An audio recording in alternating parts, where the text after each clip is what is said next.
টবে শাপলা বা পদ্ম রোপণ পদ্ধতি। অনেকেই ছাদ বাগানে টবে শাপলা বা পদ্ম রোপণ করে থাকেন।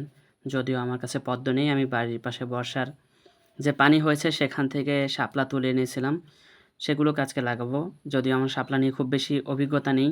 এর আগেও একটা শাপলা ছিল, যেটা বেশি দিন টেকাতে পারিনি, বছরখানেক ছিল।